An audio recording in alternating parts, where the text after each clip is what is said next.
Ano pong nangyari sa kanya? Bakit po nagkaganyan siya? Tanong ni Cain sa doktor na pumasok sa loob ng silid. Noong nahanap po namin siya, ganun na po ang lagay niya. Nakatulala at hindi na po siya nagsasalita. Takot na takot din siya noong natagpuan namin siya at dinala sa shelter na ito. Doon pa lang ay alam na agad namin na isa sa posibleng rason kung bakit siya nagkaganon ay dahil sa abuse. Base sa pag-aaral namin at sa mga sinagawang tests, maaaring ang cause noon ay sexual and physical abuse na dahilan para mawala siya sa sarili. Dahil na rin sa sobrang depression, maaaring paulit-ulit niyang naranasan ng ganong uri ng pang-aabuso kaya nawala siya sa sarili. Mag-iisang taon na rin siya dito sa shelter at wala rin kaming makita na senyales na pagbabago sa kanya. Punong-puno ng awa si Cain para kay Nina dahil hindi niya lubos maisip ang lahat ng hirap na napagdaanan nito. Papa, isasama na po ba natin si Mama pa uwi? Oo anak, isasama na natin ang mama mo pa uwi sa atin.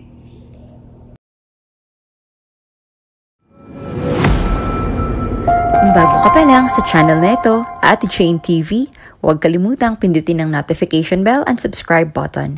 Sana po hindi naman malaking abala sa inyo ang pagpindot ng subscribe button dahil ang kapalit po nito ay ang pagsuporta para makapag-produce ng mga libreng stories sa mga channels ni Ate Jane. Maraming salamat!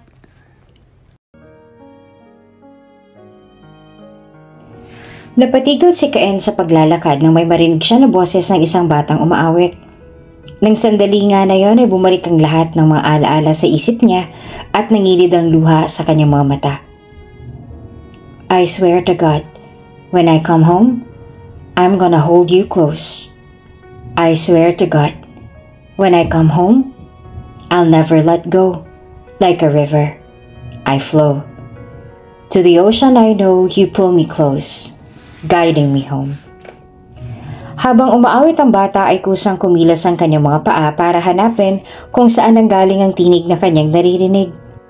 Huminto si Cain sa isang kulay itim na sasakyan at doon ay nakita niyang isang batang lalaki na nakaupo sa curb at umaawit.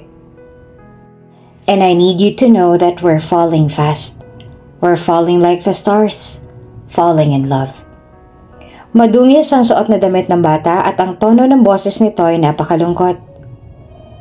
And I'm not scared to say those words with you. I'm safe. We're falling like the stars. We're falling like love. At habang tinitingnan ni Cain ang batang lalaki, ay hindi niya namalaya na tumulo na rin palang luha sa kanyang mga mata. Dahil ang kanyang inaawit ay walang iba, kundi ang kanta na siya mismo ang sumulat para sa kanyang dating kasintahan na si Nina. Nilapitan ni Cain ang batang lalaki at tumingala sa kanya. Ang inosente nitong mga mata ay nagtataka na nakatingin sa kanya. Puno rin ng dungis ang mukha nito. Magpapalinis po ba kayo ng sasakyan niyo sa akin, sir? Tanong ng bata sabay tumayo. Palinis na po kayo sa akin, sir. Pwede ko rin po kayo hanapan ng maaari niyo pong pagparkingan ng sasakyan ninyo. Kailangan ko po kasi ng pera. Wala pa po kasi akong kain-kain eh. Para bang may kung anong kumurat sa puso niya habang nakatingin sa batang ito.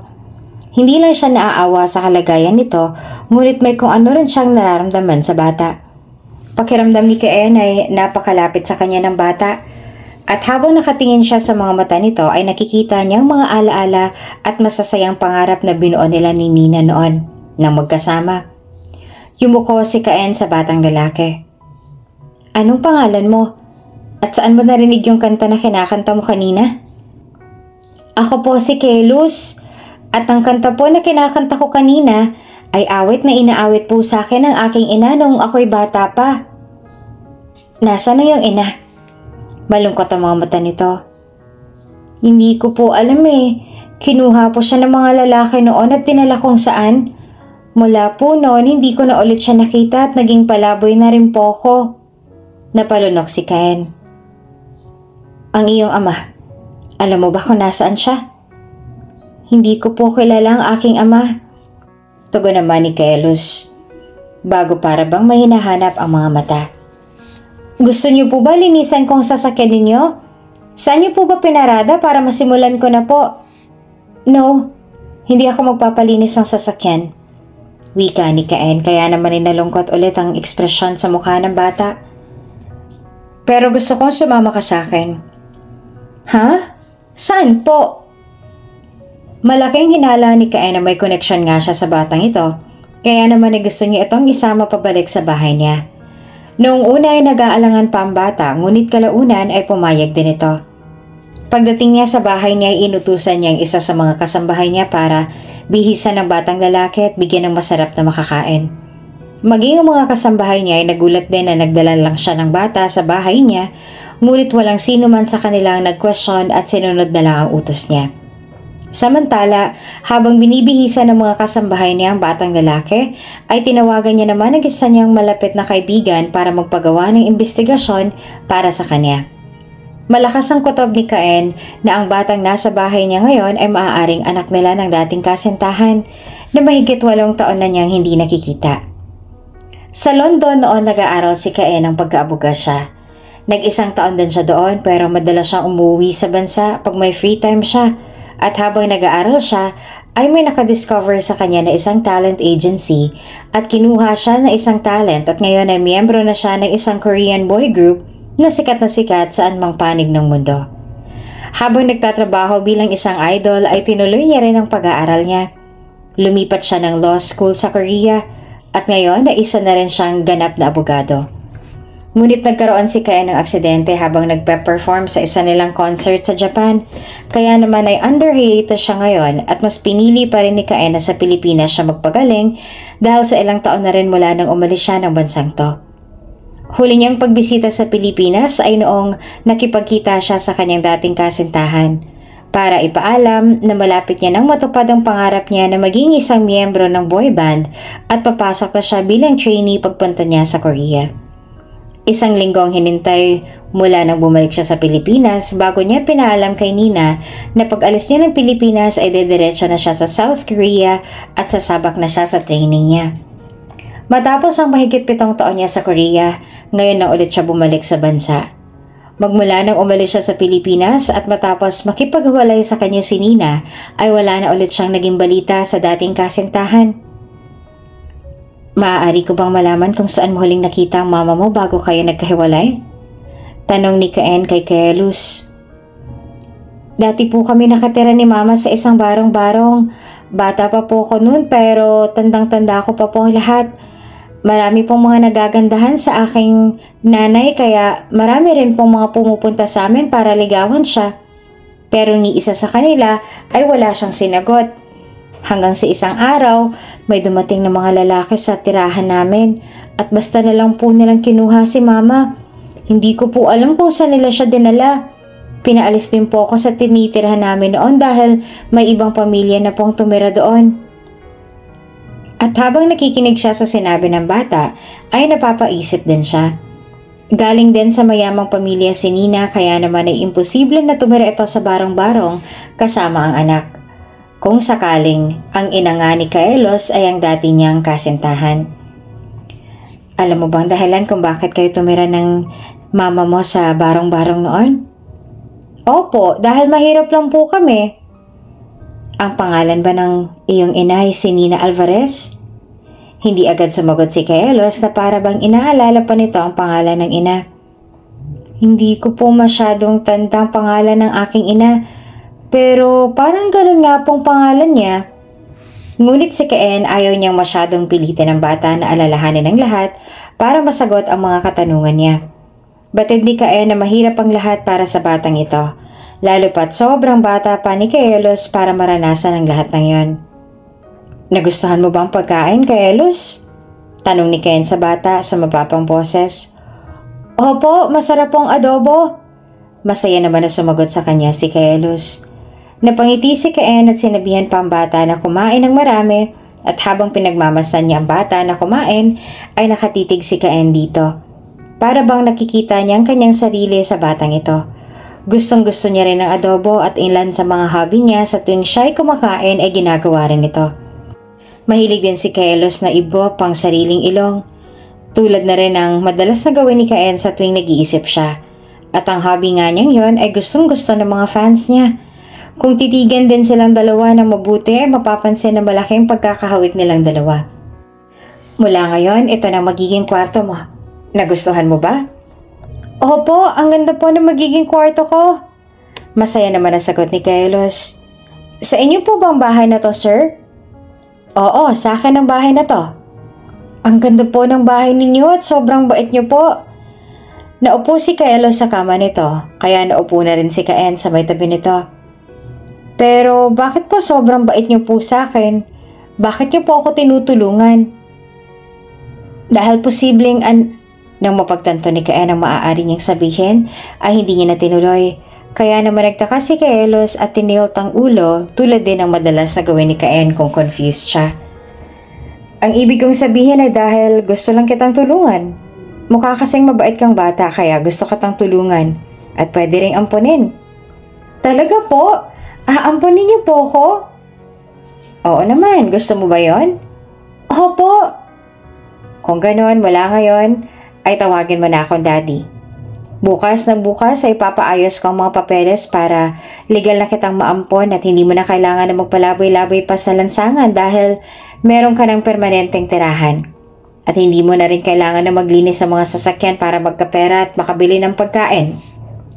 Talaga po? Sobrang maraming salamat po sa inyo, Daddy. At nang marinig niya ang tawag sa kanya ng bata ay napangiti na rin siya. Ang sarap sa pakiramdam na marinig niya yon. Kahit na hindi pa siya sigurado na anak niya ang batang to, masayang puso niya na kasama niya ito at masaya ito na malaman na gusto niya itong ampunin. DNA test? Kayo ng batang inampon mo? Bakit kailangan mo pang magpa-DNA test kayong tila napaka-imposible naman na maging anak mo ang batang yon? Malaking hinala ko na anak ko ang batang yon. Na anak namin siya ni Nina.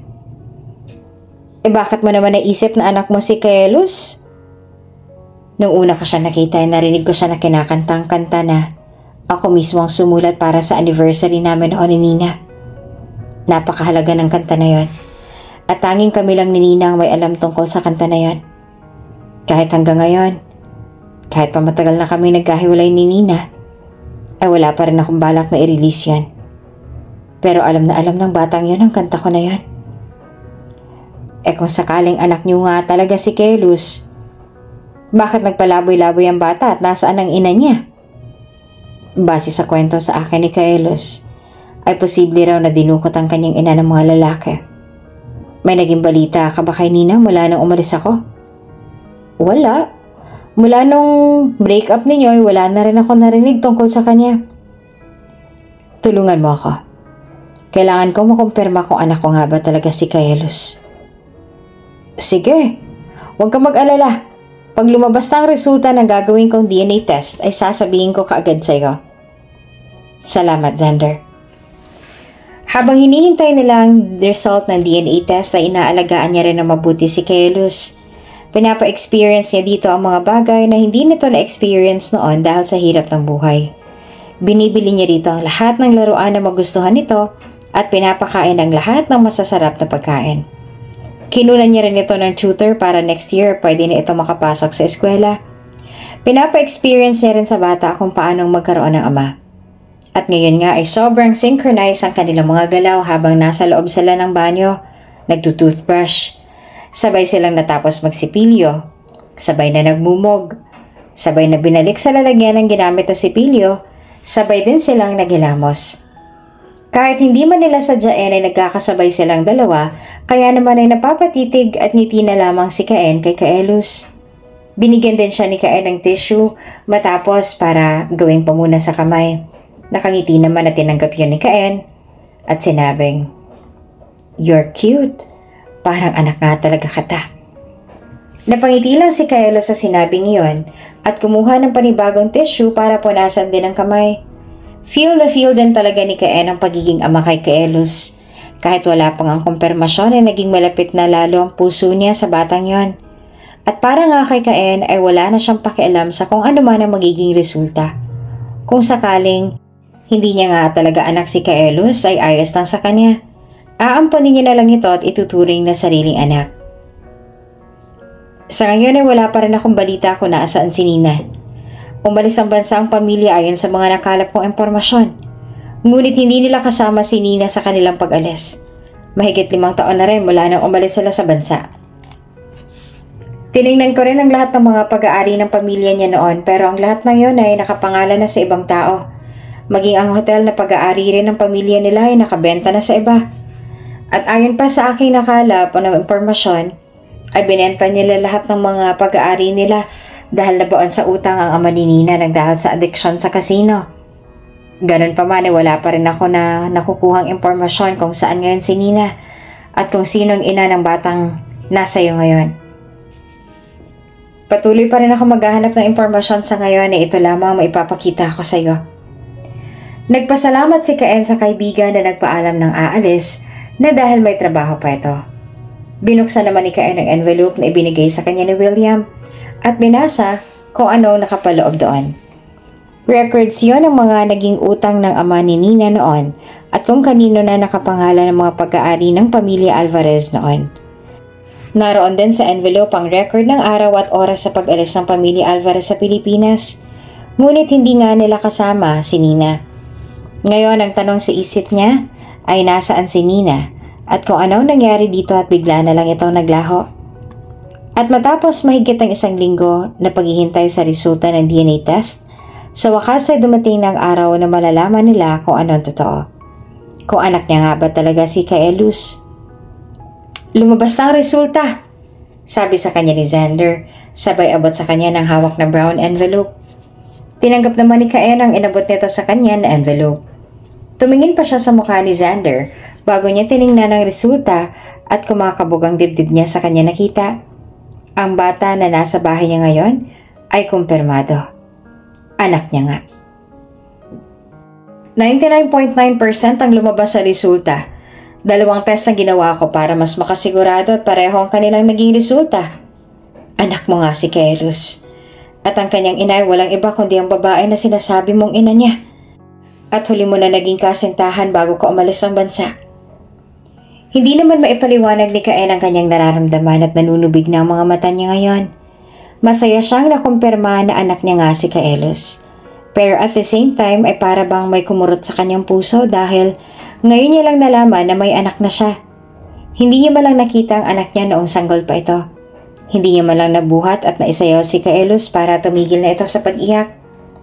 Higit sa lahat, naranasan ni Caelus kung ano ang buhay sa kalsada dahil sa naging palaboy-laboy ito dahil hindi niya agad nalaman na anak niya ito. Congratulations, man! Alam kong nabigla ka rin sa naging resulta pero alam ko na magiging isang mabuting ama ka sa anak mo. Tinapik pa ni Xander ang balikat niya. Hawak-hawak ang resulta ng DNA test ay naglakad si Caen patungo sa kwarto ng anak niya. Pagdating niya sa tapat ng pinto ay humugot siya ng malalim na hininga. Hindi pa muna siya pumasok sa loob ng kwarto ng kanyang anak. Iniisip niya pa sa kung paanong paraan niya sasabihin kay Caelus na siya nga talagang ama nito at hindi rin alam ni Caen kung paano niya sisimulan ang pagpapaliwanag sa anak niya tungkol sa mga nangyari, lalo pa ngayon na wala rin siyang ideya kung anong dahilan ni Nina at tinago nito sa kanyang anak dahil hindi pa rin niya alam kung nasaan ngayon si Nina. Matapos ang ilang buntong hiningay, inabot na ng kamay niya ang doorknob bago pinihit yon pabukas. Pumasok na siya sa loob at binuksan ang ilaw. Nakita niya ang kanyang anak na mahimbing na ang tulog. Lumapit si Caen sa tabi ng kama ni Caelus at naupo siya sa may tabi nito.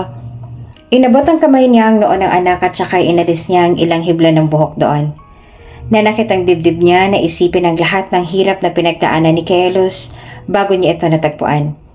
Habang siya ay maayos ang buhay sa Korea at pinapaulanan ng papuri, ang anak niya naman ay nahihirapan para lang makakain kahit isang beses sa isang araw. I'm sorry, anak. Patawarin mo si Papa kung hindi ako naging isang mabuting ama sa'yo. Patawarin mo ako kung hindi ko alam na nagkaanak ako kaya napabayaan kita. I'm sorry for everything. Kung nang dahil sa kapabayaan ko ay naranasan mo kung gaano kahirap ang buhay. Napakarami ng gustong ihingi ng tawad ni Caen sa anak at gusto niya na sabihin ang lahat ng yon pagising na ng anak niya. Tumuloy ang luha sa mga mata ni Caen at kasabay naman nun ay ang pagmulat ng mga mata ni Caelus. at nag-aalala ito na makita siyang umiiyak kaya agad din itong napaupo sa kama. Papa, ano po nangyari? Bakit ka po umiiyak? May masakit po ba sa inyo? Maging ang boses ni Kaelos ay puno na rin ng pag-aalala. Mas lalong dumami ang luha sa mga mata ni Caen at niyakap niya ng mahigpit ang kanyang anak. Patawarin mo ako, anak. Patawarin mo ako sa lahat ng mga nagawa ko sa iyo. Umiiyak na sabi niya. Bakit po kayo humingi ng tawad sa akin, Papa? Wala naman po kayong kasalanan sa akin at hindi niyo rin po ako pinabayaan. Kumalas na si Caen sa yakap. Hindi niya pa alam kung paano sisimulan ng lahat ng pagpapaliwanag sa kanyang anak. Ngunit batid niya na karapatan ni Kaelos na malaman ang lahat, na malaman na siya ang tunay nitong ama. Ako ang tunay mong ama, Kaelos. Po? Ama mo ako. Pero paano po nangyari yun? Hindi ko alam na nagkaroon pala kami ng anak ng mama mo nung umalis ako ng bansa para sa pangarap ko. Kung gano'n ay tunay na anak niyo po ako at hindi bastang ampon? Padami ng padami ang mga luha sa kanyang mga mata na tumango si Caen sa anak, na tumulo na rin ang mga luha. Ang buong akala ni Caen ay magagalit sa kanyang anak dahil sa nangyari kaya nabigla siya nang yakapin siya nito. Masaya po ako na ikaw pong tunay kong ama, Papa. Umiiyak na sabi ni Kaelos. Salamat po, tatagpuan niyo na po ako. Salamat din po at sinabi niyo sa akin ang totoo. Walang tigil sa pag-iyak si Kaelos nang gabing malaman ito na siya ang tunay nitong ama at paulit-ulit din na humingi ng tawad si Caen sa kanyang anak. Okay lang po yun, Papa. Ang mahalaga po ay kasama na po kita ulit at hindi na po ulit tayo magkakahiwalay. Pangako. Ngayon na magkasama na tayo, ay hindi na ulit ako mawawala sa tabi mo. Lagi na tayong magkasama at hindi na kita ulit iiwan. Ngumiti naman sa kanya si Kaelos. Promise ko rin po sa inyo yan, Papa. Nangako rin si Caen sa kanyang anak na gagawin niya ang lahat para mahanap ulit nila ang ina nito. May 3 buwan lang si Caen sa bansa at kailangan niya ulit na bumalik sa Korea para sa trabaho. Pero nangako siya sa kanyang sarili na bago matapos ang 3 buwan na hiatus niya, ay mahanap niya ang ina ni Kaelos at muli silang magkakasamang 3. At tila pinakinggan nga ng kalawakan ang hiniling at sinumpa ni Caen dahil 1 buwan lang mula ng kumpirmasyon na anak niya nga si Kaelos ay nakatanggap siya ng tawag mula kay William na may lead na ito kung nasaan si Nina. At matapos ngang 3 araw ay nahanap na nila si Nina. Sa isang shelter for women nila natagpuan ang nawawalang ina ng kanyang anak. Pero ang excitement na nararamdaman nilang mag-ama dahil sa makakasama na ulit nila si Nina ay nawala at napalitan ng sakit at lungkot nang sandaling makita nila ang kalagayan nito. Tulala ito at wala sa sarili. Halos hindi rin makilala ni Caen ang babaeng dating minahal dahil sa mapayat na ito at ang mga mata ng dati ay puno ng saya at kumikinang katulad ng pagkinang ng isang bituin sa kalangitan. Ngayon ay wala ng kabuhay-buhay at puno na ng lungkot. Ano po nangyari kay Mama, Papa? Bakit po nagkaganyan siya? Umiiyak na tanong sa kanya ni Kaelos habang buhat-buhat niya ito. At hindi rin alam ni Caen kung anong isasagot niya sa tanong ng kanyang anak. At maging siya hindi na rin napigil ang pagpatak ng kanyang mga luha. There was no sign of recognition in Nina's eyes. Nilapitan ni Kaelos ang ina at niyakap ng mahigpit habang iyak pa rin ang iyak. Pero walang kahit na anong reaksyon si Nina na parang hindi nito nakikilala ang sariling anak. Nanatili itong tulala at wala sa sarili. Ano po nangyari sa kanya? Bakit po nagkaganyan siya? Tanong ni Caen sa doktor na pumasok sa loob ng silid.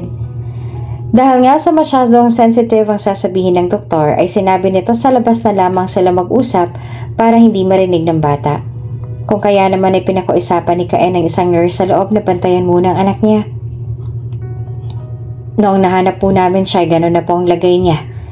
Nakatulala at hindi po siya nagsasalita. Takot na takot din siya nung natagpuan namin siya at dinala sa shelter na ito.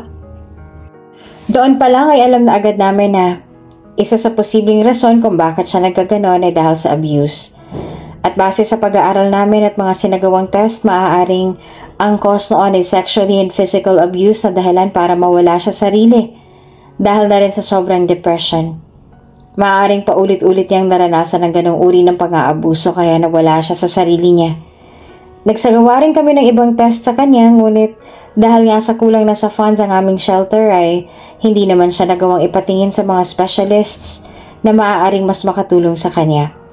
Wala rin kaming nahanap ng mga kamag-anak niya na maaaring makatulong at kumupkop sa kanya. Mag-iisang taon na siya dito sa shelter at wala pa rin kami nakikita na senyales ng pagbabago sa kanya. Nang sandaling marinig niya ang sinabi ng doktor, pakiramdam ni Ken ay binuhusan siya ng malamig na tubig. Hindi agad siya makapag-react dahil sobrang nabigla siya sa lahat ng mga narinig niya. Noong una ay inakala niya pa na panaginip lang ang lahat ng ito. O marahil ay nagkakamali lamang ang doktor at hindi talaga si Nina ang tinutukoy nito. Ngunit kahit sinubukan niya ng gisingin ang kanyang saturi, ay walang nagbago. Ang tinutukoy nito ay walang iba kundi ang babaeng mahal niya at ang lahat ng mga nabanggit ng doktor ay ang napagdaanan nga ni Nina, kaya ito nagkaganito.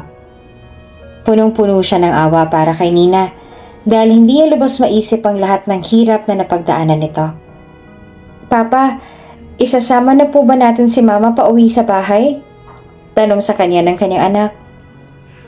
Oo anak, isasama natin ang mama mo pauwi sa atin. Kinuha na nga ni Ken si Nina mula sa shelter na yon at dinala sa kakilala niya na psychiatrist. At ang naging advice sa kanya ng doktor, iuwi muna niya ito sa bahay niya at doon isagawa ang gamutan at ipasyal-pasyal dahil maaari raw iyon na makatulong sa mabilis itong pagaling. Mas lalo lamang daw kasing lumalala ang kalagayan ni Nina dahil sa iisang view lang ang madalas nitong makita. Ang naging findings ko ay tulad nga rin ng sinabi sa iyo ng nagtatrabaho roon sa shelter. Dahil nga sa depression kaya nagkaganito ang lagay ni Nina. Ang mga dahilan nito ay dahil sa malalang trauma, dahil sa isang malalang experience o pang-aabuso. Sabi sa kanya ng kaibigan niya na isang doktor. Marahil ay sobrang hirap ang pinagdaanan niya na hindi niya na nakaya at nawala siya sa kanyang sarili. Ang ganitong case ay madalas na nangyayari sa mga patients na may malalang depression dala ng kanilang mga trauma. Kaya mas lalo lamang na nadurog si Ken dahil sa sinabi nito. Posible naman po siyang gumaling, hindi ba? Oo naman. Kung maipapagamot ng maayos at maaagapan ng mga nangyari sa kanya ay maaari pa siyang gumaling. Kaya nangako si Ken sa sarili na lahat ay gagawin niya para gumaling si Nina. At muli itong bumalik sa sarili para sa kanilang anak na alam niyang labis na nasasaktan dahil sa nangyari sa ina na matagal nitong hindi nakasama. Pinapangako sa iyo ni Papa na kahit anong mangyari gagawin kong lahat para gumaling ulit ang mama mo, okay? At iyon ang pangako ni Ken sa kanyang anak. Salamat po, Papa. Niyakap niya si Kelos at umiyak. At mula nung makuha nila si Nina ay walang araw na hindi ito kinakausap ni Ken. Dahil ayon sa doktor nito ay mas makakatulong yon sa mabilis na paggaling ni Nina. Magpapagaling ka ha? Magpapagaling ka para sa anak natin dahil gustong gusto kanya nang makausap at makalaro tulad ng madalas siya raw na gawin noon. Kausap ni Ken kay Nina. Kahit pa hindi siya nito sinasagot, pinipisil niya rin ang kamay nito na hawak niya. Nandito lang kami ng anak natin para sa'yo. Kaya please, lakasan mo ang loob mo. Inabot ni Ken ang mukha ni Nina na singganda pa rin ng dati at marahan niyo na hinaplos. Kung dati punong-puno ng sayang mukha nito ngayon ay wala na siyang nakikita na kahit konting kasiyahan doon. Ginalaw ni Nina ang ulo at diretsyo na tumitig sa mga mata niya ang hazel brown nitong mga mata. Walang pinagbago. Kahit puno ng lungkot at sakit na halos wala na siyang makitang ibang emosyon maliban sa dalawang nabanggit sa mga mata nito, ay napakaganda pa rin ang mga mata nito. Ang mga mata pa rin nito ang pinakamaganda para kay Ken. Ang ganda-ganda pa rin ang mga mata mo, mahal ko. Saad ni Ken ang may ngiti sa kanyang mga labi. At hanggang ngayon ay tandang-tanda pa rin ni Ken na ang mga mata nito ang una niyang napansin noong una silang magkakilala. At siya ring dahilan kung bakit nabihag nito ang puso niya. Kahit mahabang panahon ang nakalipas mula noon, ay natatandaan niya pa rin ang lahat. Lahat ng detalye ay malinaw pa rin sa isip at puso niya. Ang ganda ng mata mo. Hindi napigilan na komento ni Caen sa dalagang nakaupo sa table niya dahil sa punuan na ngayon ng cafeteria sa university na pinapasukan nila. Kahit na nakasuot ng kulay puting mask ay alam ni Caen na ngumingiti ito ngayon dahil sa ang mga mata nito ay para bang naglaho na at ngingiti-ngiti rin ito. Talaga ba? Thank you. Masaya ako na ikaw ang unang nakipag-usap sa akin. Kala ko ay aakto ka lang na para bang hangin lang ako na hindi mo nakikita. Si Caen Morgan ay ang tipo ng tao na sobrang tahimik at seryoso lagi sa buhay. Mula elementary pa lang ay bilang lang ang mga nagiging kaibigan niya. Wala siyang group of friends tulad ng iba.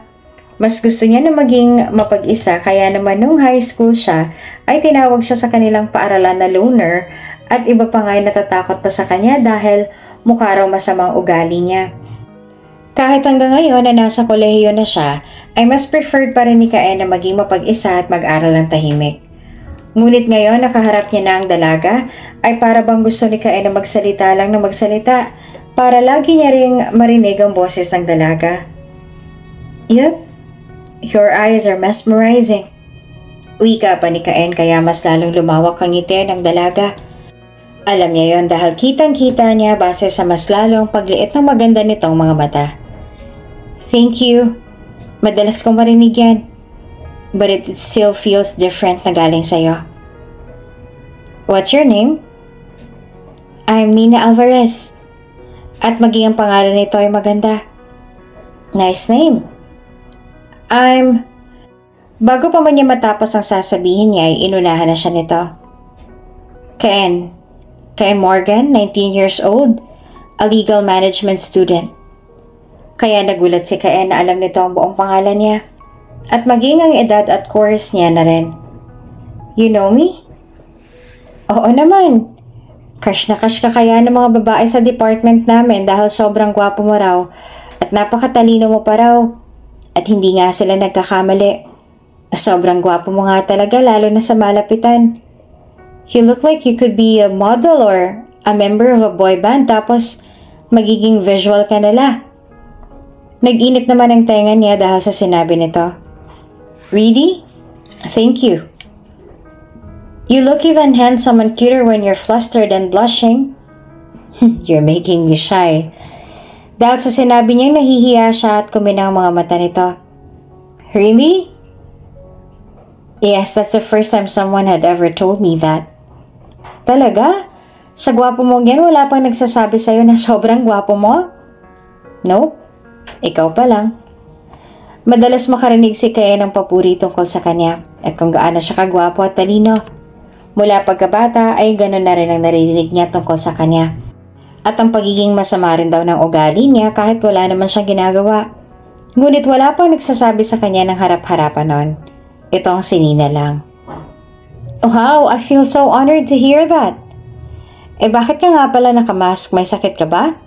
Hindi napigilan na tanong din ni Caen. Wala akong sakit. Pero may pimples ako. Pimples? That's all? Oo, malaki yun kaya ayokong ipakita ang mukha ko.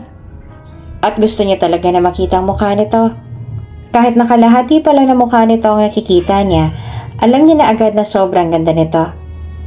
Can you remove your mask? Gusto ko makita ang mukha mo. Ayoko, nahihiya ako. Baka mamaya bigla ka ma-turn off sa akin dahil sa pimples ko. There's no way I'll get turned off just because of a pimple. Kahit na. Saka ako na ipapakita yung mukha ko sa'yo pag wala ng pimples ko. I'm sure naman na hindi mo ako mai-ignore ngayon na kilala na natin ang isa't isa. At ang nasa isip na Caen ng mga oras na yon ay napaka-imposible naman siguro na ma-ignore niya pa ulit ang natatanging nagmamay-ari ng napakagandang mga mata na gustong-gusto niyang titigan. Dahil para bang nakatingin rin siya sa kawalan kapag nakatingin siya sa mga mata nito. Nang araw na yon ay naging instant close agad silang dalawa kahit na iyon pa lang ang unang beses na nagkausap silang dalawa. Dahil madaldal din pala itong si Nina at hindi nauubusan ng kwento. Nabilis silang naging malapit at gustong-gusto ni Caen ang mga mata nito sa tuwing masaya at nakangiti yun. Kaya ang gusto ni Caen ay lagi lang itong masaya at nakangiti para lagi niya rin makita ang pagngiti at kislap ng mga mata nito. At bago nga sila nagkahiwalay ni Nina ng araw na yon, ay nangako pa sa kanya ang dalaga na sasabayan ulit siya nitong mag-lunch kahit na hindi naman ito kumakain dahil sa ayaw nitong ibaba ang suot na mask at dumadaldal lang sa kanya. Kaya naman ang sumunod na araw ay hinintay nga ni Caen ang dalaga sa cafeteria, sa parehong table kung saan sila nakaupo kahapon. Ngunit hanggang sa natapos na lang ang lunch break ay hindi siya sinipot ng dalaga. Kaya naman pagkatapos ng pasok ni Caen ay pumunta siya sa department ni Nina dahil sa gusto niya talaga itong makita. Mabuti na lang at naitanong niya rin kahapon sa dalaga kung anong department nito kaya mabilis niya rin na nahanap kung saan ang classroom nito. Oh gosh! Caen, you're here? Anong ginagawa mo dito? At gulat na gulat si Nina nang makita niya itong nasa tapat ng pinto ng classroom nito. Maging ang ilan sa mga ka-blockmates nito na nakakilala sa kanya ay nagulat na makita nga siya. To see you? Why? Dahil nangako ka sa akin kahapon na sabay tayong magla-lunch pero hindi ka nagpakita. At humalukip-kip siya habang nakataas ang isa niyang kilay. I'm sorry, ang dami kasing pinagawa sa amin ng professor namin. Nahihiya na paliwanag nito, habang ang isang kamay ay nakatakip pa rin sa mukha. Kinunutan niya ito ng noo. Why are you covering your face? Kasi wala akong suot na mask. So? Makikita mo ang pimples ko. At hanggang ngayon ay problema pa rin pala nito ang nag-iisang pimple nito. It's okay. You can show your face to me. Pero, I promise I won't judge you just because you have a pimple.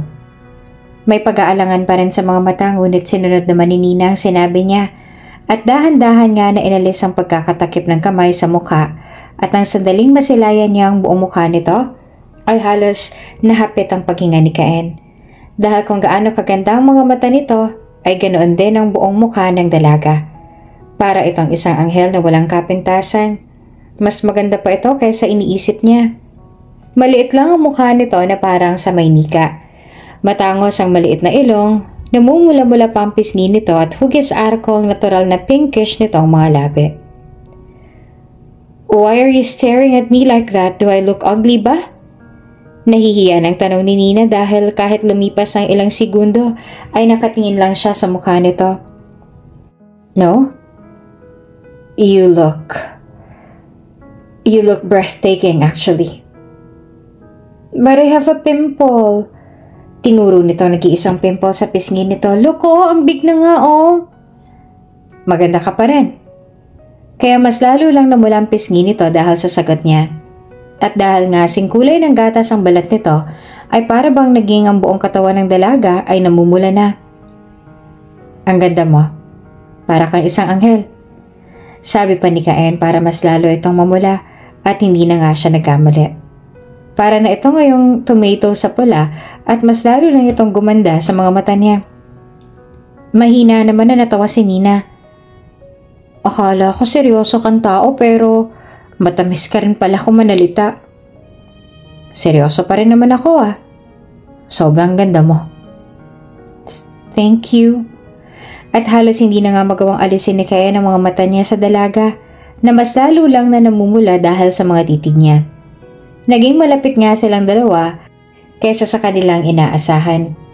Para bang hindi sila mapaghiwalay at lagi rin sila na magkasabay mag-lunch. Batid nila na maraming nagtataka sa bigla na lang pagiging close sa dalawa.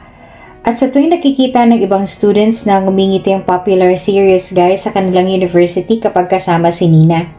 Ang iba nga ay nag-a-assume pa nga kung ano nga bang relasyon nilang dalawa at nagsabi na baka ay magkasintahan nga sila. Uy, Nina, sino yan? Tanong ng dalawang babae na nakasalubong nila nung nasa mall sila ni Nina para manood ng movie. Kay hindi niya hinayaan na matapos ni Nina sasabihin at siya nang nagtuloy. Manliligaw niya, hi, I'm Caen. Sabay ngumiti sa dalawang babae na nalaglag naman ng mga panga. Caen? Ikaw ba yung sikat sa department? I can't believe na nililigawan mo palang kaibigan namin. Yes, I'm courting her. Kaya hanggang sa umalis ang mga babae ay hinayaan sila na mag-date dalawa, ay nanatiling laglag pa rin ang panga ni Nina at hindi ito makapaniwala sa nangyari at sa sinabi niya. Gusto naman ni Kane na matawa sa reaksyon nito. Bakit mo sinabi sa kanila na nililigawan mo ako kahit hindi naman totoo? Eh di totohanan natin. Liligawan kita. Natigilan ito. Huh? Gusto talaga kitang ligawan ng totohanan. Can I court you, Nina? Seryoso ka ba? Yes. I like you.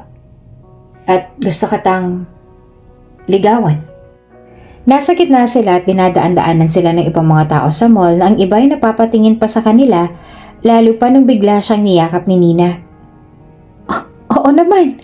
Pwedeng-pwede mo akong ligawan. Thank you. Masayang sabi niya. Pakiramdam ni Ken ay nawala ng mabigat sa dibdib niya dahil sa sobrang pag-aalala na baka hindi pumayag si Nina sa alok niya. And thank you for liking me too, Ken. At tulad niya ng sinabi niya, ay niligawan niya nga si Nina. Walang araw na hindi nito binibigyan ng bulaklak. Hatid sundo at madalas niya rin itong ihatid sa classroom nito kaya ang lahat ng kaklase ni Nina ay alam na nililigawan niya ito. Gustong gusto naman ni Ken na makitang laging masaya si Nina kaya walang araw na hindi niya ito pinapasaya. At habang nililigawan niya ito ay mas lalong lumalim ang nararamdaman ni Ken para sa dalaga. Hanggang sa isang araw, ay tinawag siya ni Nina para makapag-usap silang dalawa. Ken? May gusto sana akong sabihin sa'yo? Hinarap niya si Nina na halatang kaba sa mga mata. Ano yon? Gusto ko sana na tumigil ka na sa panliligaw sa akin. At nabigla naman si Ken sa sinabi nito. Huh? But why? Dahil sinasagot na kita. Umabot ng ilang segundo bago tuluyan na naproseso sa utak niya kung anong sinabi nito. Ano ka mo? Nina smiled at his reaction. Sinasagot na kita. Tayo na. Seryoso ka ba? Oo naman. Gusto rin kita. Noon pa man ay gustong gusto na kita kaya madalas kitang sundan kahit na hindi mo pa ako pansin. At noong sinabi mo sa akin na gusto mo rin ako, ay gustong gusto na kitang sagutin pero pinigilan ko lang ang sarili ko dahil syempre gusto ko rin na maranasan kung paanong ligawan mo. At sa ginawa mo, ay mas lalo ko napatunayan na mahal mo nga ako. Kaya ayoko nang patagalin pa. Sinasagot na kita. At tayo na. Really? Thank you so much, my love. Sa sobrang tuwa ay niyakap niya ito na mahigpit. My love? Kumalas na siya sa yakap at ang pisngi naman ito ang kinulong niya sa kanyang mga palad. Yes. Magmula ngayon, you're now my love. Thank you so much for giving me a chance, mahal ko. Mahal na mahal kita. At pangako ko sa'yo na aalagaan kita. Hindi ako maglolo ko. Mahal na mahal din kita. At pangako na gagawin ko ang lahat para mapasaya ka. At susuportahan kita sa lahat ng gusto at mga pangarap mo sa buhay. Lagi lang ako nasa tabi mo, kahit anong mangyari. Nang araw na naging sila ang pinakamasayang araw para kay Ken. Sumumpa siya ng araw na yon na lahat ay gagawin niya para lang mapasaya niya si Nina. Ang dalaga ang una niyang naging girlfriend at alam naman ni Ken sa kanyang sarili na si Nina na rin ang magiging huli. Kaya naman ay binuhos niya talaga ang buong pagmamahal niya para kay Nina. Kahit na silang dalawa na ay araw-araw pa rin ni Ken na nililigawan ng dalaga. Araw-araw niya itong binibigyan ng bulaklak at pakiramdam ni Ken ay hindi pa sapat ang lahat ng efforts na ginagawa niya para maiparamdam sa dalaga na itong pinaka-importanteng tao sa buhay niya at pinakamaganda sa mga mata niya. You have an exam, baby? Malambing na tanong sa kanya ni Nina habang nasa library sila. Kanina pang nandito si Ken dahil nag-aaral siya para sa nalalapit nilang exams at kanina niya pa rin hinihintay ang pagdating ng girlfriend niya na naging busy na rin sa pag-aaral. Yes, my love. Sagot ni Caen at naglambing pa sa napakaganda niyang girlfriend ang naupo ito sa tabi niya. How's your exam, baby? Was it hard? Hindi naman. Kinaya naman ng utak ko. Siyempre, napakagwapo pa naman ang source of motivation ko. Naglalambing na sagot naman ito kaya mahina siyang natawa at pinanggigilan ng pisngi ni Nina. Hindi pa siya nakontento sa pagkurot sa pisngi nito at hinalik-halikan niya pa yon kaya naman mahina rin na natawa si Nina. Stop it, Caen! Baka may makakita! Natatawa pa rin na sabi nito. Let them watch! Natigil lamang siya sa paglalampungan nang lumapit sa kanilang librarian at sinaway sila. Kinurot ni Nina ang tagiliran niya ng talikuran na sala ng librarian kaya mahinahong napaaw naman si Caen. Ikaw kasi ang landi-landi mo. Nagalit tuloy sa atin si Miss Dua Lipa. Sabi ni Nina sa kanya. Pero mahina lang ulit siyang natawa sabay nagnakaw ulit ng isa pang kiss sa namumulang pisngina ng kasintahan na mahinang hinampas niya sa balikat. Mag-aral ka na nga, Caen. Itigil ang kalandian na to. Ang dami mo pang kailangan na pag-aralan, no? At inirapan siya nito. Mag-aaral lang ako kung bibigyan mo ako ng motivation. At anong motivation naman? Ngumuso si Caen na para bang nag-aask ng kiss kaya mahina naman na natawa si Nina sabay mas lalo pang namulang pisngi. Why are you so obsessed with my kisses, huh? Because your kisses are sweet. So kiss mo na ako para sipagan na ako mag-aral. Umirap ulit sa kanya si Nina pero inilapit pa rin ang mukha sa kanya at mabilis na hinalikan ang labi niya. Ngunit hindi pa nakontento si Caen sa smack kiss lang. Hindi pa sapat yon para mabuhayan ang kaluluwa niya. Hinawakan niya sa batok ang dalaga at hinalikan ito ng mas malalim. Nang magkahiwalay ang kanilang mga labi ay gulat na nagpalingalinga si Nina at mahina pang hinampas ulit ang kanyang balikat. Mahina lang na natawa si Caen at dinilaan ang labi. I love kisses. Be thankful walang ibang nakakita sa atin. Malalagot ka talaga sa akin kung meron. Caen Morgan. I am more motivated to study because of your kisses. Nakangisi niya pa rin sabi. Inirapan lang siya ni Nina. Ngunit hindi rin siya iniwan at sinamahan siyang mag-aral kahit na gabing-gabi na. Tulad ng dati, kahit gaano pang kapagod ang dalaga ay sinasamahan pa rin siya nitong mag-aral. Baby, I think you should go home para makapagpahinga ka na. Nang sandaling tingnan ni Caen si Nina ay gumuhit ang ngiti sa mga labi niya nang makita na natutulog na pala ito. Kaya naman pala wala nang nagmamasahe sa balikat niya at paulit-ulit na humahalik sa pisngi niya dahil sa natulog na ito. Inalis niya ng hibla ng buhok na humaharang sa pisngi nito. Bago niya inilapit ang mukha niya dito at humalik siya sa pisngi. Sleep well, my love. Bulong niya. At nag-aral pa ng ilang oras bago nagpa siya na kailangan niya nang umuwi dahil late na at maaga pa bukas ang exam niya. Baby, wake up! Malambing na pagising ni Caen kay Nina at bahagyan niya pa itong inalog. Baby, gising na. We need to go home. It's already late. Baby? Nang hindi pa rin ito magising ay inayos ni Caen ang suot niyang bag para buhatin na lang ito. Nakalabas na sila ng library nang bahagyang magising si Nina dahil sa malakas na ihip ng hangin. Are you done studying na ba?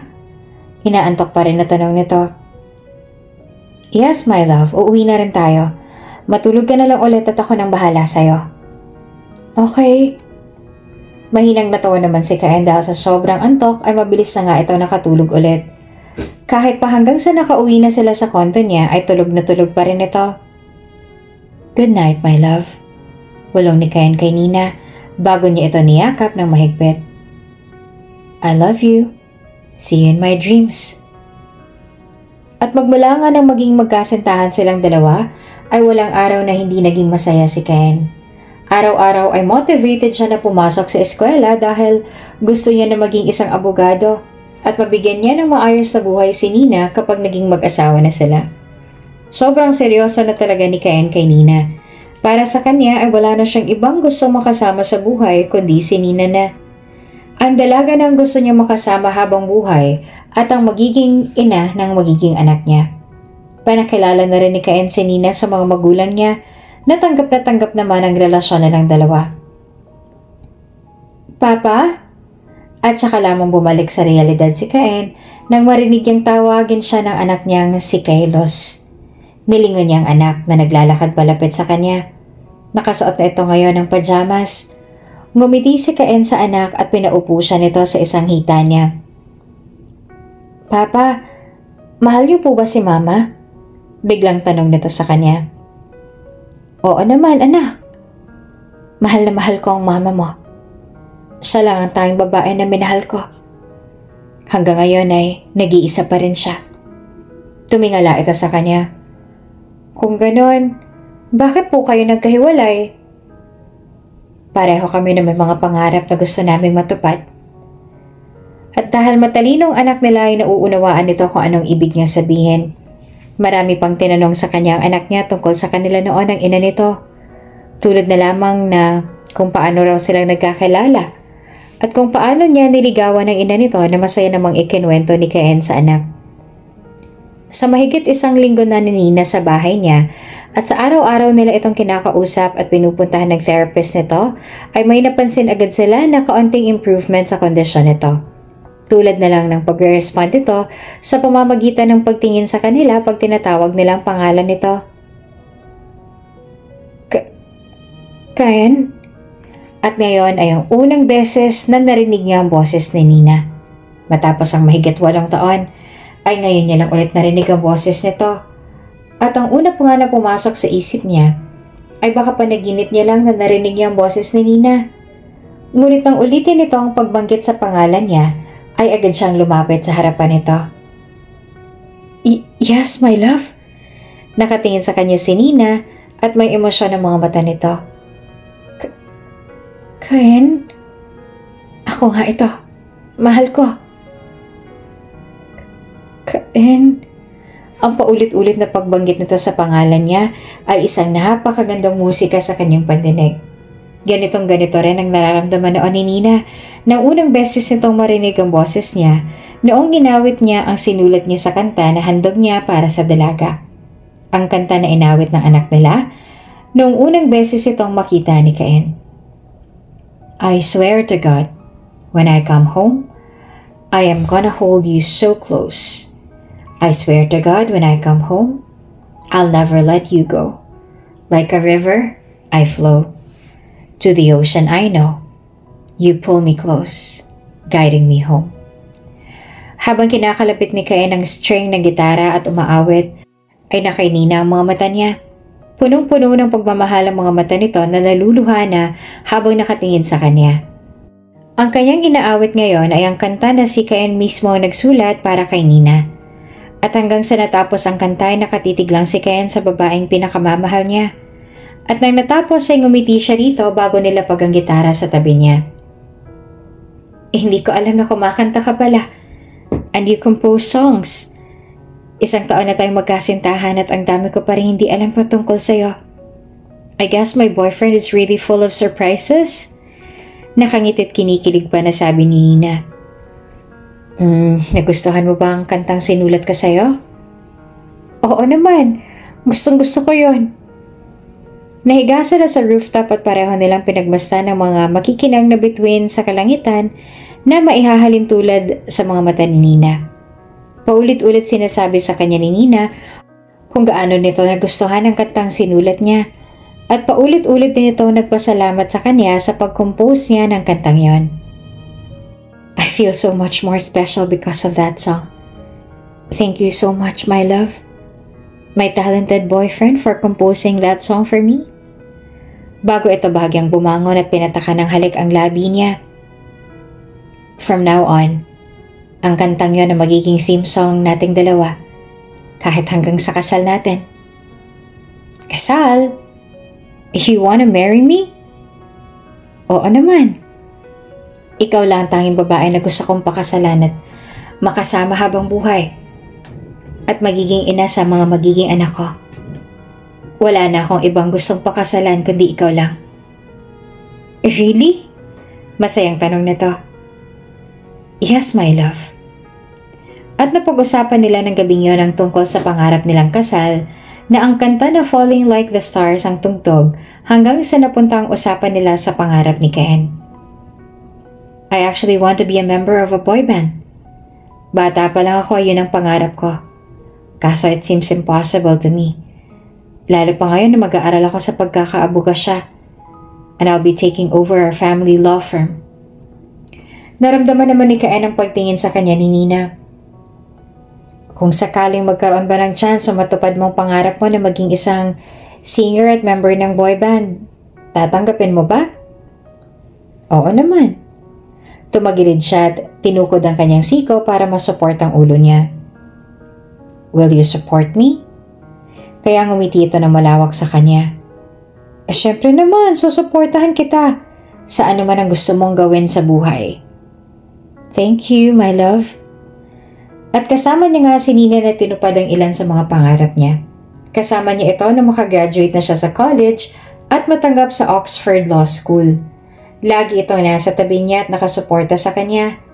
Lagi nilang sinusuportahan ng isa't isa, kaya ang kanilang pagmamahalan ay mas lalo pang tumibay dahil sa pagsuporta nila sa isa't isa. Nakasuporta rin sa Ken sa dalaga habang tinutupad naman ni Nina ang pangarap nito na makapasok sa pangarap nito na kumpanya. Lagi silang nasa tabi ng bawat isa. At ang buong akala ni Ken ay lagi na silang nasa tabi ng isa't isa. Na kahit pa naging magkalayo sila sa isa't isa, dahil sa ibang bansa nag-aaral si Ken at si Nina naman ay nagtatrabaho sa Pilipinas. Akala niya ay lagi na silang magiging masaya at lagi silang nasa tabi ng bawat isa.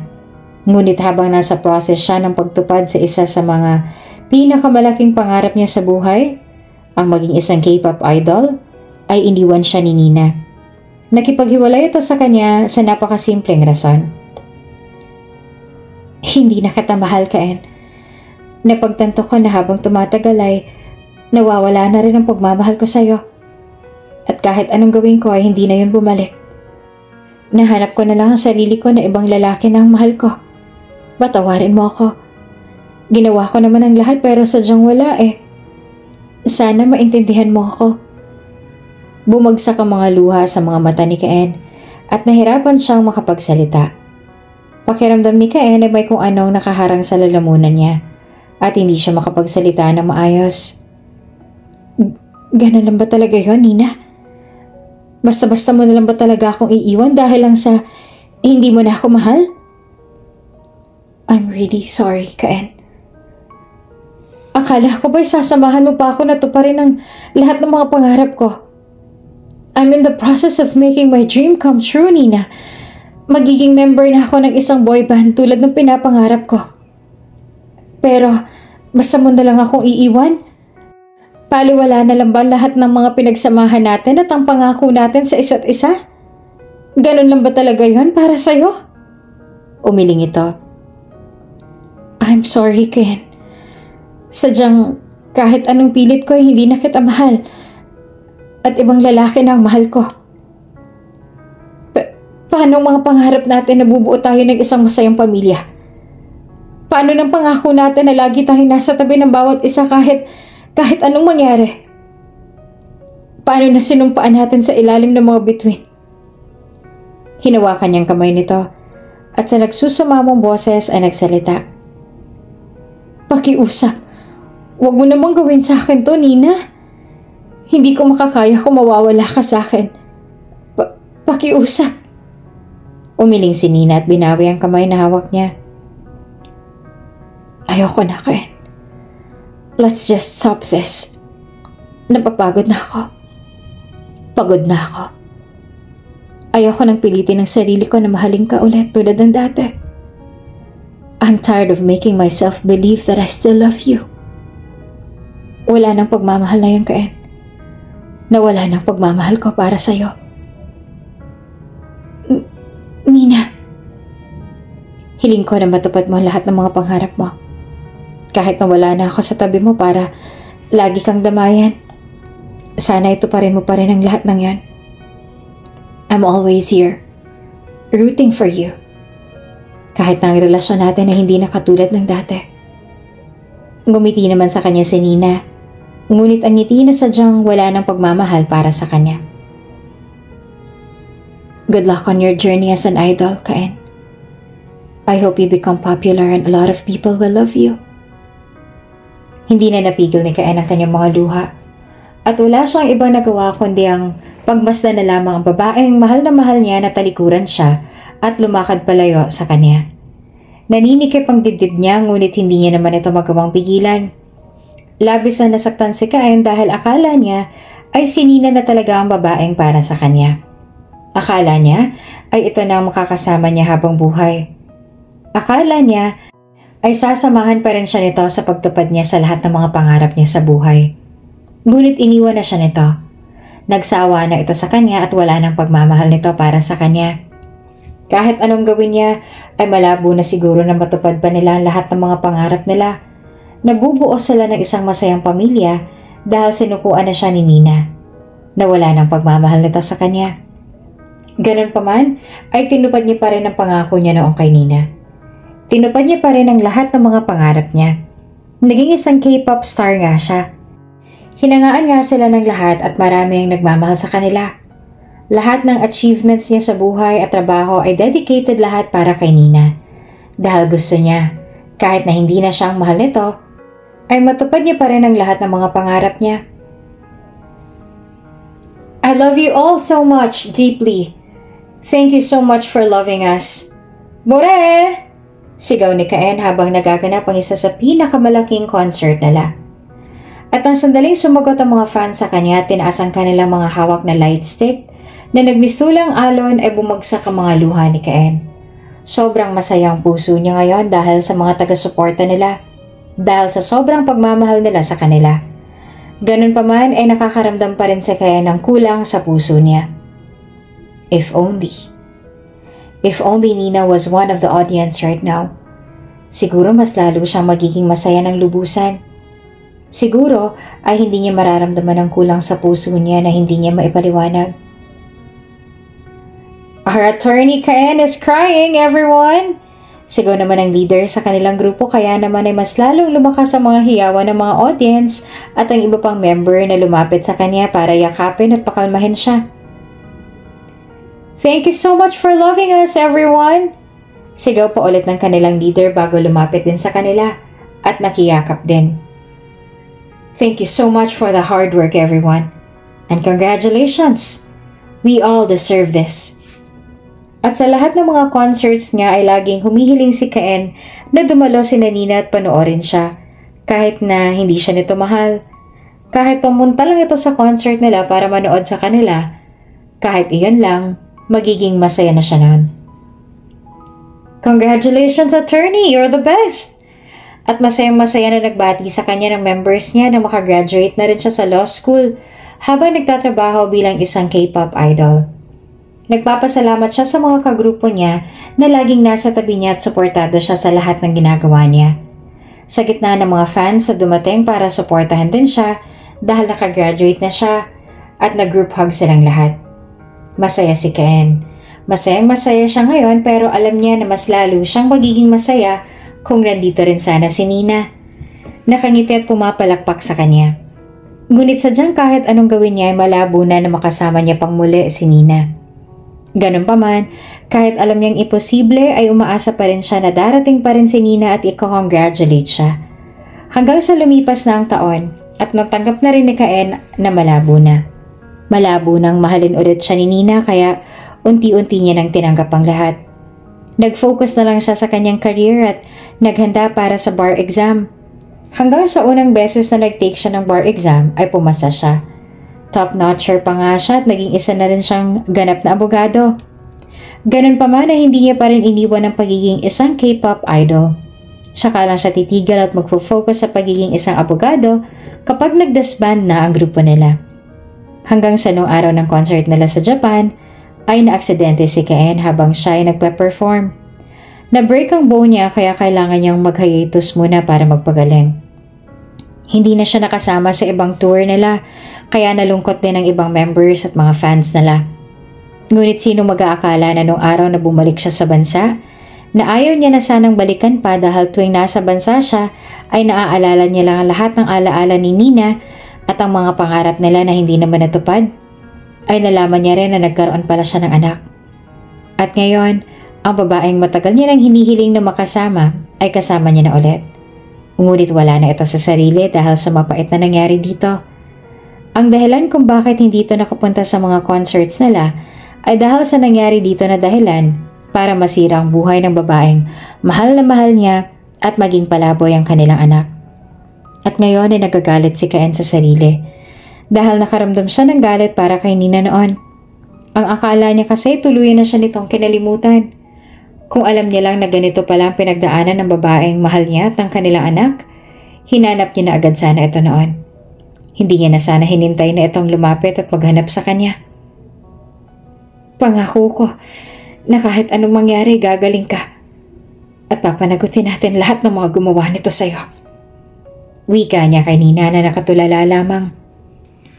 Sa mahigit 3 linggo ay napansin nila na may pagbabago na sa kondisyon ni Nina. Maging ang doktor ay nagulat sa mabilis itong pagaling, ngunit ayon din kay Zim ay posible na ngang isa sa mga dahilan kung bakit mabilis na nag-improve ang lagay nito ay dahil sa kanila ni Kailos. Dahil madalas itong kausapin at ramdam na ramdam nito ang pagmamahal at suporta nilang mag-ama. Ken, how's your leg? Tanong ng manager nila na si Mr. Kim sa wika ng Hangul na kausap niya ngayon sa tawag. It's fine now, Manager Nim. I can move more freely compared to my first week here. Sagot naman ni Caen. Ang manager na kausap niya ngayon ay ang manager niya na mula nung nagsisimula pa lamang siya sa industriya. That's a positive news. Can you return sooner than anticipated? I doubt it, Manager Nim. Currently, I plan to use my remaining weeks for rest, as I anticipate being exhausted once I resume work. I understand your decision. However, your fans are already missing you. Would you consider going live later so they can see you? Some are genuinely concerned and it might alleviate their worries. Kaya ginawa nga ni Caen ang sinabi ng manager niya. Pagsapit ng gabi, matapos niya magpainom ng gatas ang anak, mahatid sa kama at matapos siyang masiguro na maayos na rin ang lagay ni Nina, ay nag-live nga siya ng 2 oras. Sinabi niya sa mga fans niya na maayos na ang lagay niya at magaling na rin ang pilay niya. Nakapagtuluyan na siyang gumaling, ay babalik na rin siya sa trabaho at maaari na siyang makasama sa mga tour ng grupo nila. Matapos ang live niya ay tumawag din sa kanyang ilan sa mga members niya para makausap siya at kamustahin. Ang hindi alam ni Caen habang abala siya sa kanyang ginagawa ay nakasilip sa kanyang anak na si Kailos na hindi makatulog. Papa? Nilingon ni Caen ang anak na pumasok sa pinto. Napangiti naman si Caen at hinintay na makalapit sa kanyang anak. Pinaupo niya ito sa kabilang hita niya at hinalikan ng noon ito. Bakit hindi ka pa natutulog? Hindi po kasi ako makatulog, Papa. Hinintay ko lang po na matapos kayo sa ginagawa ninyo dahil gusto ko po na makatabi kayo matulog. Pasensya na kung naging busy si Papa, ha? Ngumiti sa kanya si Kailos. Okay lang po yun, Papa. Naiintindihan ko naman po yun. Napangiti si Caen at hinalikan na ulit ang tuktok ng ulo nito. Pasasalamat niya na lang talaga na mabait ang anak niya at naiintindihan nito ang tungkol sa trabaho niya. Naiintindihan din ni Kailos na hindi pa ito pwede na magpakita sa mga tao, kaya noong nag-live siya ay hindi ito lumapit sa kanya. Totoo po ba na isa kayong sikat na singer, Papa? Iyon po kasi ang sabi ng doktor ni Mama nang minsan po kaming nagkausap. Tanong ni Kailos na ngayon ay nakahiga na sa tabi niya at nakayakap sa kanya. Oo, anak. Wow, talaga po. Ang galing niyo naman po. Alam niyo po ba, Papa? Gusto ko rin po na maging isang sikat na singer katulad niyo po. Gusto ko rin po na magsulat ng kanta para po sa inyo ni Mama. At ang gabi nga na iyon ay sinabi sa kanya ni Kailos ang lahat ng mga pangarap nito. Katulad niya, gusto rin nito na maging isang sikat na singer. At nakahanda naman si Caen na suportahan ang anak sa gusto nito. Sa lahat ng mga pangarap ng kanyang nag-iisang anak ay susuportahan niya ito sa abot ng kanyang makakaya. At gagawin niya ang lahat para matupad ni Kailos ang lahat ng mga pangarap nito. Sana po'y gumaling na si Mama, Papa. Wika ni Kailos matapos nilang subuan si Nina na ngayon ay nagpapahinga na. Sana nga, anak. At kapag nangyari yon, ay ipapakilala ko na kayo ng mama mo sa lahat ng mga sumusuporta sa amin.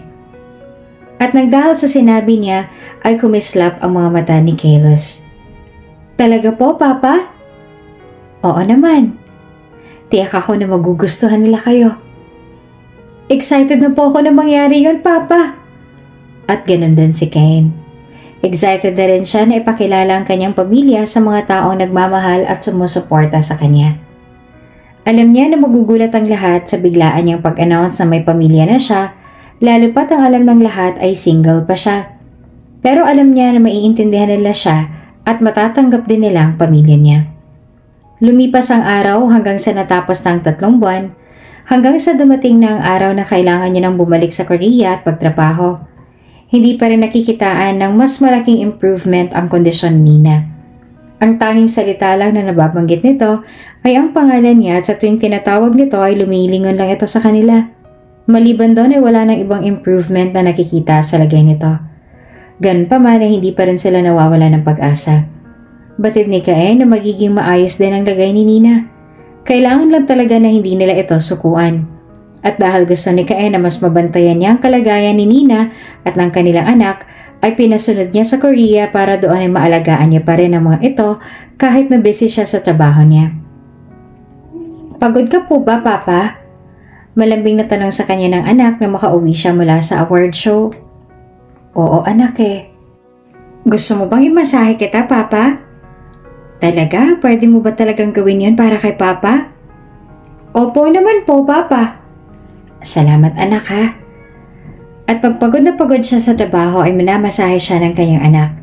Kaya naman laging excited si Kaen na umuwi dahil sa pamilya niya. Lalong-lalo na sa kanyang anak na sobrang excited lagi sa pag-uwi niya para makibalita sa kung anong ginawa niya buong araw. Gustong-gusto ni Kalos na marinig ang mga kwento niya tungkol sa kanyang trabaho. Mahilig din itong manood ng mga videos nila, lalo na mga edit tungkol sa kanya. Suportado na suportado siya ng kanyang anak sa kanyang trabaho at lagi itong masaya sa mga achievements ng grupo nila. Kilala na rin ng group members niya ang kanyang anak at ang ina nito. Ang totoo nga niyan ay malapit na ang ibang members niya sa kanyang anak. Hey, have you checked the news? Kinunutan ng noo si Kaen si Joshua kay member niya. What news? I heard there's a dating rumor circulating about you and a popular girl from another idol group. Again? Ilang beses na siyang nagkaroon ng dating rumor sa isang buwan, siguro ay kumulang sa 10 beses siya nagkakaroon ng dating rumor kung kani-kaninong babae. Minsan kahit pa sa mga fans niya ay nagkakaroon din siya ng dating rumor. Minsan din nga sa mga ka-member niya ay nagkaroon siya ng mga dating rumor na tinatawanan na lamang din nila. Yeah, apparently. Sagot ni Joshua at mahinang natawa. Did our company already deny any dating with K-pop girls? Yes, but you know how the media is. That's true. Sumang-ayon din si Jake. And there are rumors about you having a family and a son. Someone claimed to have seen you in the mall with your son. That rumor is more believable than me dating someone just because we made an eye contact briefly. Maging ang manager nila ay nakikinig sa usapan nila ay napapailing na lamang. Nang sandaling makaalis sa penthouse niya, magka-group niya, ay lumapit siya sa kanyang anak. Daddy, may ibang girlfriend po ba kayo? Ha? Wala, anak. Bakit mo naman natanong yan? Gulat niyang sambit.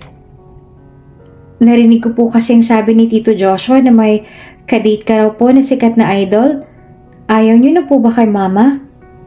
Namumula ng ilong ni Kalos dahil sa napipigil ito na wag umiyak. No, hindi totoo yun. Anak, sabi-sabi lang yun ng ibang tao.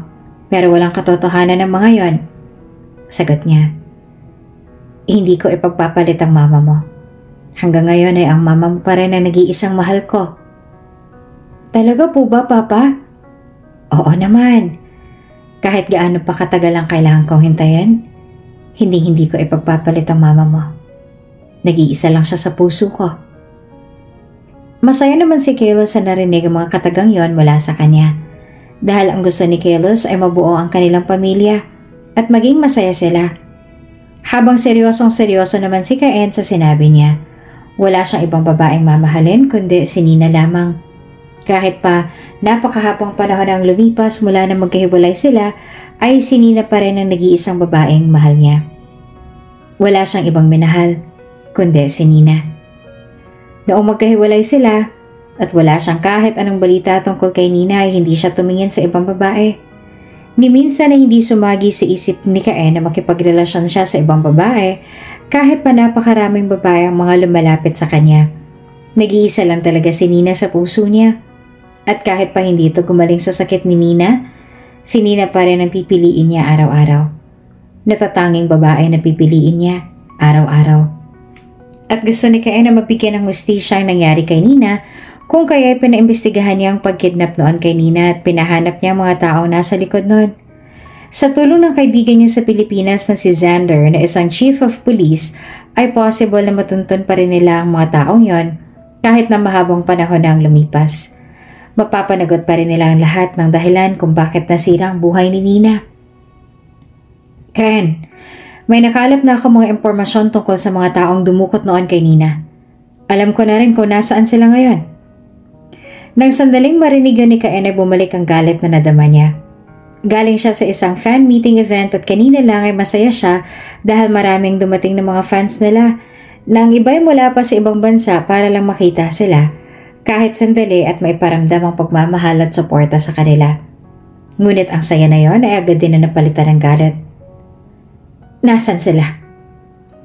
Nalaman ko na matagal na pala silang nakakulong dahil sa kasong child and women trafficking. Marami na silang mga naging biktima.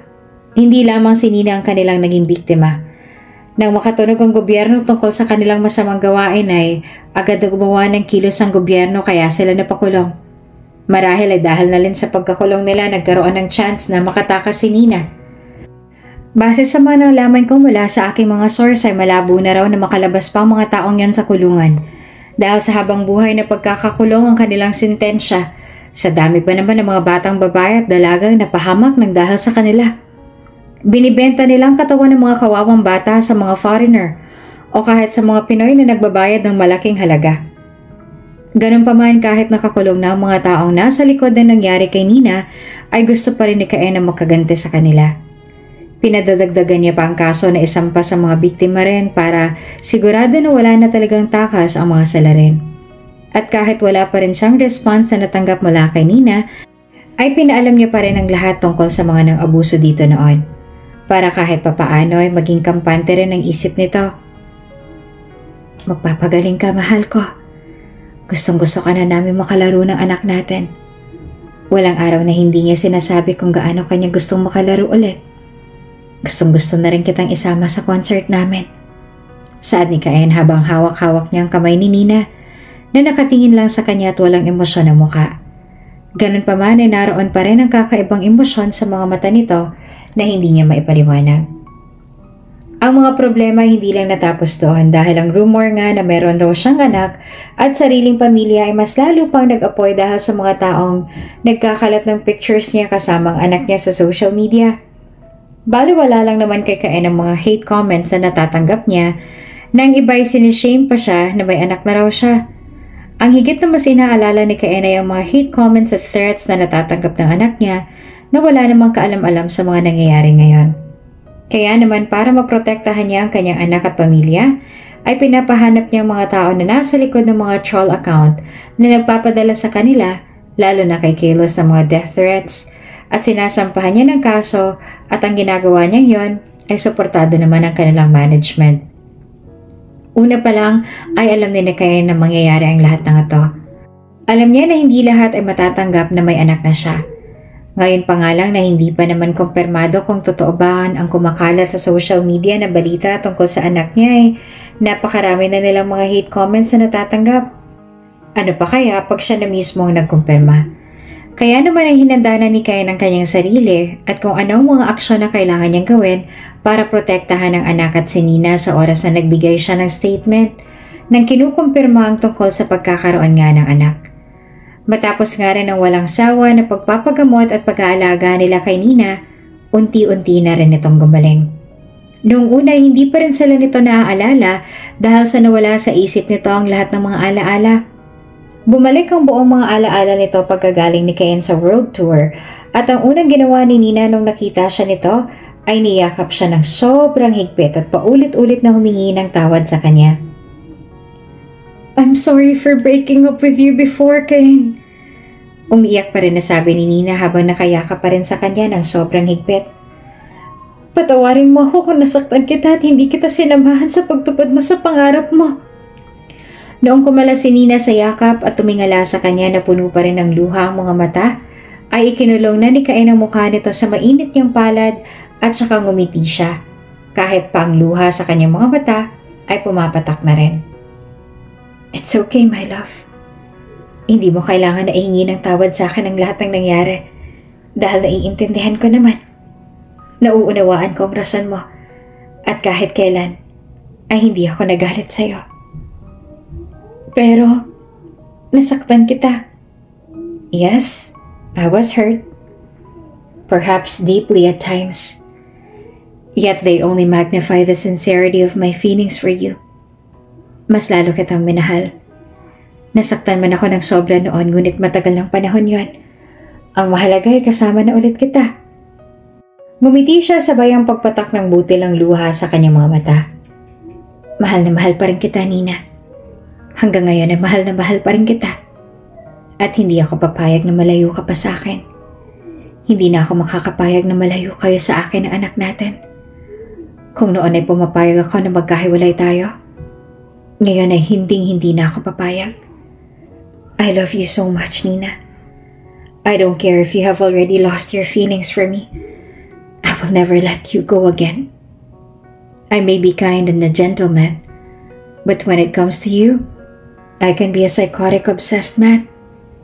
If I had to imprison you so you will never leave me again, I would do that in a heartbeat. Lahat ng paraan ay gagawin ko manatili ka lang sa akin. Kayo ng anak natin. Ngumiti sa kanya si Nina. Ang mga mata nito ay kumikinang sa mga luha. Bumalik na nga rin ang kislap sa mga mata nito. Kumikinang na ulit yon na parang isang bituin sa kalangitan. Mahal din kita, Cain. Mahal na mahal pa rin kita. Hindi na ulit ako lalayo sa'yo. Mananatili ako sa tabi mo. Kahit ano pa man ang mangyari. Sobrang saya ng puso niya na marinig ang mga katagang yon mula kay Nina. Ang tagal ng panahon ang hinintay ni Cain para muli niyang marinig ang katagang yon mula sa babaeng mahal na mahal niya. Na matagal niya nang hinintay at matagal niya nang mahal kahit pa walang kasiguraduhan kung posible pa na masuklian ang pagmamahal niya dito noon. Hindi na napigil ni Cain ang bugso ng damdamin kaya inangkin niya na ang malambot na labi ni Nina. Matapos ang mahabang panahon ay naramdaman niya ulit ang lambot ng labi nito na kailanman ay hindi mawawala sa isipan niya. Yay! Masaya po ako para sa inyo, Mama at Papa. Masayang sabi ng kanilang anak na makita sila. Agad naman na nagkahiwalay ang kanilang mga labi at tumakbo naman palapit sa kanila ang kanilang anak. Binuhat naman ni Cain ang kanilang anak na yumakap sa leeg niya ng mahigpit. Love na love ko po kayo, Mama at Papa. At mahal na mahal ka rin ni Mama, anak ko. Hinalikan ni Nina ang sentido ng anak. Sobra katang mahal. Pangakong hindi ka na ulit malalayo pa kay Mama at Papa. At mahal na mahal ko naman kayong dalawa. Saan naman ni Cain at niyapos ang braso niya sa bewang ni Nina. Nung araw na yon ay napuno ng masayang halakhak ang sulok ng penthouse niya na dati umiingay lang kapag bumibisita ang mga kagrupo niya. At nang makatulog nga si Kelo sa kwarto nito ay pinagtapat naman sa kanya ni Nina ang dahilan nito kung bakit ito nakipaghiwalay sa kanya noon. Ang tanging nasa isip ko ay magiging hadlang ako sa pagtupad mo sa pangarap mo. I know how that industry works. Nag-aalala ako na kung sasabihin ko sa iyo na gusto ko magkipaghiwalay dahil sa gusto ko na matupad mong pangarap mo nang walang sagabal, baka hindi ka papayag. Dahil kilalang kilala na kita. Alam na alam ko kung gaano mo ako kamahal. At alam ko rin kung gaano mo kagusto na matupad ang pangarap mo na maging isang musician. Naikwento rin ni Nina sa kanya kung anong nangyari dito noong nagkahiwalay sila. Nalaman niya na kaya tumirang mag-ina niya noon sa barong-barong dahil sa itinakwil nito ang mga magulang nito nang malaman na nagdadalang tao ito. Nagkwento na rin sa kanya ang dahilan kung bakit napag-interesan ito ng mga tao na dumukot dito noon.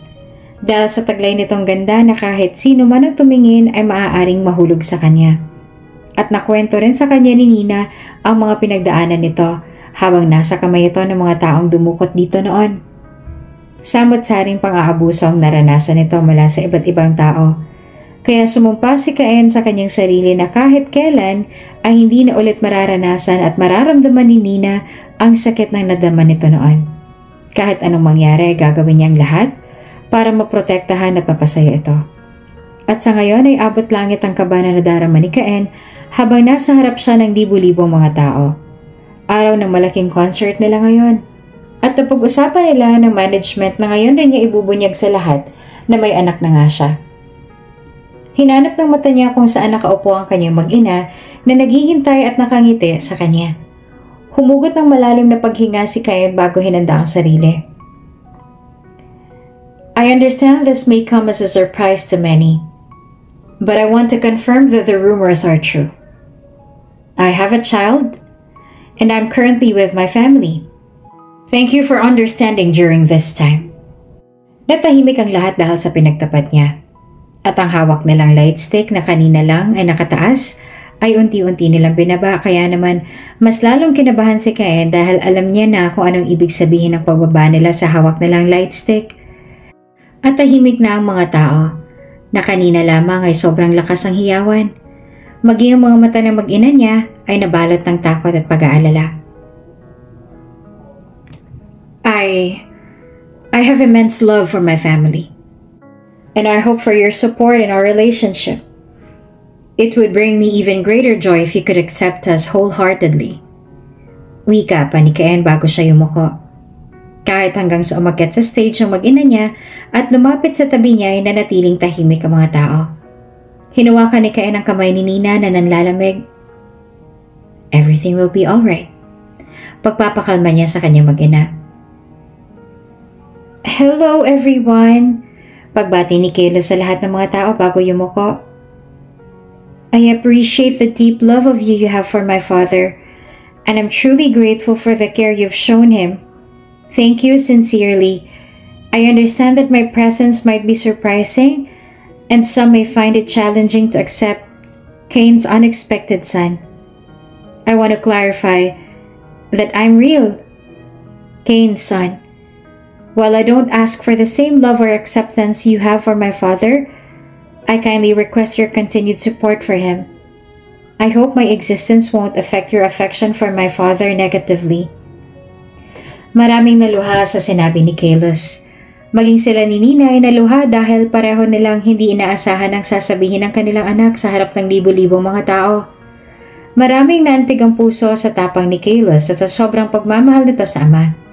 Noong una, ang akala nilang lahat ay hindi matutuwang mga fans niya sa kanilang ginawa. Ngunit nang magpalakpakan ng mga ito at malakas na naghiyawan, ay bumuhos ang luha niya pareho. Ramdam na ramdam nila ang pagmamahal ng mga tao. At maging ang kanilang anak ay naiyak na rin. At ang hiyawan at palakpakan ng mga tao ay mas lalo pang lumakas nang lumuhod si Cain sa harapan ni Nina. At nilabas niya ang maliit na box na may lamang singsing na matagal niya nang tinatago. At hinanda para sa araw na ito, para formal niya nang hingi ng matamis na oo ni Nina sa harap ng libo-libong mga tao na magiging saksi ng pagmamahalan nilang dalawa. Nina, my love for you has only grown over the years we've been apart. You're the only one who owns my heart, and I can't imagine my life without you. I love you deeply. Humigpit ang hawak niya sa kamay nito. Will you marry me, my love? At sa harap ng libo-libong tao, ay marahan na tumango si Nina. Kasabay ng pagtulo ng mga luha nito. At nang sandaling yon, ay pareho sila na wala ng ibang maghihiling pa. Dahil alam nila na wala ng sino man ang makakapaghiwalay sa kanilang dalawa.